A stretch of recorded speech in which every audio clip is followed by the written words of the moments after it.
I work at a Target in Ohio. I'm really scared right now, so I don't want to be any more specific. I'm in my 20s and I share a townhouse with 2 friends.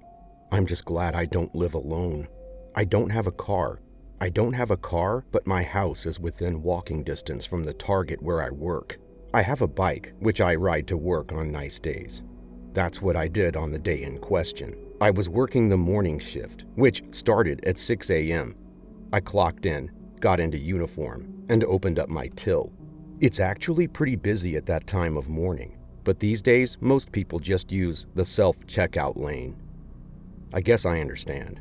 Everything was pretty chill until I heard this awful screeching sound. She was standing at a self-checkout lane, basically smashing a loaf of bread against the scanner, spewing profanities. I braced myself and walked over to see if I could help her, but as I'm walking over, she throws the bread across the store and then smashes her fist into the screen. Security ran over, and then she threw herself on the ground, screaming that we broke her hand. They restrained her and called 911. I ran to go get the first aid kit. Not only was the screen smashed, but her hand was bleeding like crazy. I'm not a doctor, but what else was I supposed to do?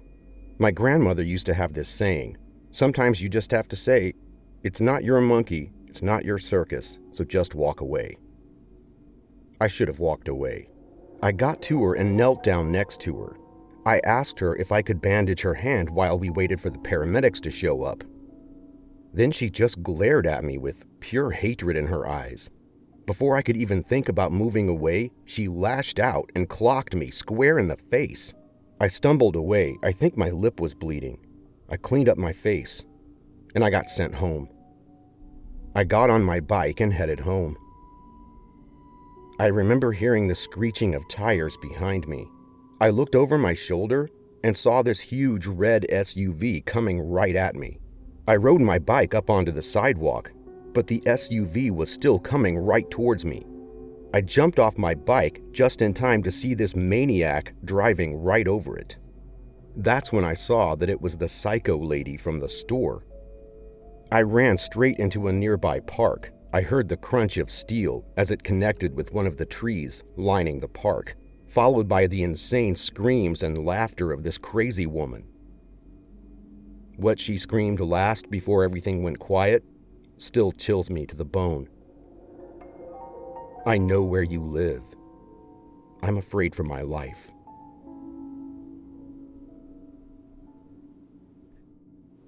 Eons ago, I used to work in retail. Okay, maybe it was about 10 years ago. Still, that's a pretty long time. Anyway, I know how these stores work, and I know about the strong bonds that form between coworkers sometimes. I used to work at a Whole Foods in a small town in Virginia, a place where everyone knows each other. At least, that's what I thought.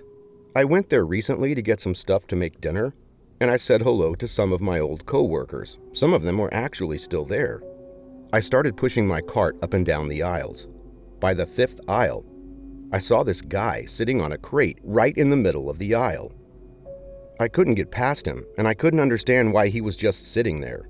He was busy unpacking a box, but he had to lean forward, almost walking up with every can he had to put away. I was thinking, why don't you just move closer to the shelf? I said, excuse me, but he just looked up and stared at me. I didn't recognize him at all, which really wasn't that strange. It had been many years since I'd worked there. I don't keep track of who they hire and fire anymore, but the thing that really struck me, and has stuck with me, was that this guy was looking at me like I was food. I don't mean in that way. Seriously, it was like genuine hunger. Like an animal. It weirded me out so much that I just turned my cart and went the other way. I was nearly at the end of the aisle when I felt his hand cover my mouth, and his arm locked me into a vice grip against his body. I was like outside of my body. It was like a bad dream or something. I actually couldn't believe this was happening in broad daylight in a grocery store. I tried biting his hand. I threw my head back, just trying to smack him in the face, but with everything I tried, his grip just tightened.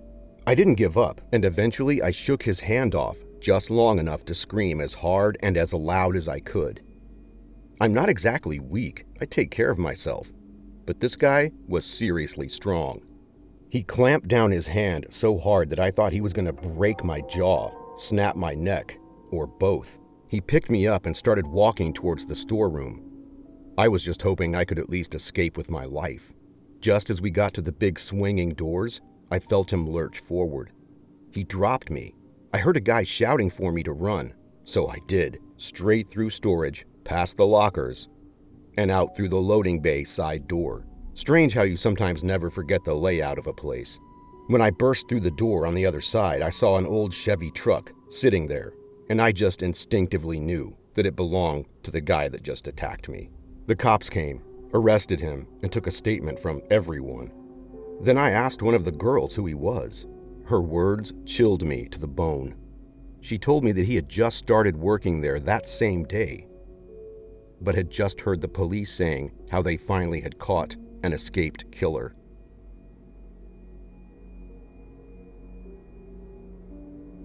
You have to be a certain type of messed up to work in retail. I mean, we all have to do what we have to do to survive, right? But anyone who works in retail or whoever has worked in retail will tell you the same thing. Our hours are insane. Our salaries barely above minimum wage. And we have to deal with all types of customers every single day. Most of them aren't friendly. From the "I want to speak to your manager" to the "there's no price on the shelf, so I guess it must be free" types. A lot of entitlement going on. Once in a while, you actually do come across genuinely nice people who use your name and actually hold polite conversations. And then there was June. About a year ago, I was working as a floor manager at a clothing store. The place doesn't matter. We had to work late to clean up after Black Friday. Yeah, Black Friday. Things weren't too bad, not too many fights. Somewhere in the day I had come across June, who had asked to speak to a manager, only for her to say thank you for the stellar job that I was doing. It was a little strange, but thanks for the compliment, I guess, right? Then I went about my business. I was busy straightening up and doing inventory when I saw a movement out of the corner of my eye. I turned to look and saw a stack of clothes I had just finished counting lying on the floor. I didn't want to lose track of what I was currently doing, so I decided to finish that up, then go pick up the mess. I finished picking everything up, then I moved on to another department. More ugly crap that wasn't selling. About halfway in, I saw movement again. I turned to look, and all the clothes I had just straightened up were on the floor. This time, I stood up immediately. At first, I thought it had to be one of my coworkers just messing with me, but I quickly dismissed that. We were all exhausted, and that didn't seem like something any of my coworkers would do. I picked up all the clothes again, and then I heard someone snickering. I swore under my breath and shouted that I was going to look at the surveillance footage, trying to scare whoever it was.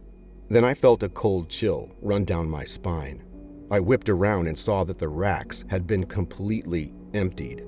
I mean, everything was on the floor. I saw a figure disappear into the dressing room, but I was too terrified to follow. Whoever it was not an employee. I tried to gather my courage and decided to go to the dressing rooms. And immediately I started shivering, not from the cold, but from fear. Straight up fear. I literally felt eyes watching me from everywhere. I yelled at them to come out while I was slamming open doors, trying my best to be intimidating. I was starting to feel a bit crazy. You know, side effects of Black Friday. But as I slammed open the fourth door, my stomach started to hurt. Inside the stall was June, naked as the day she was born, with a grin on her face that would have looked more appropriate on a cartoon character's face, not a human being's. Still smiling, she looked me dead in the eyes and whispered, "Run." I did, and I never went back. If you thought these stories were scary, then make sure you watch this next video here if you really want to be scared.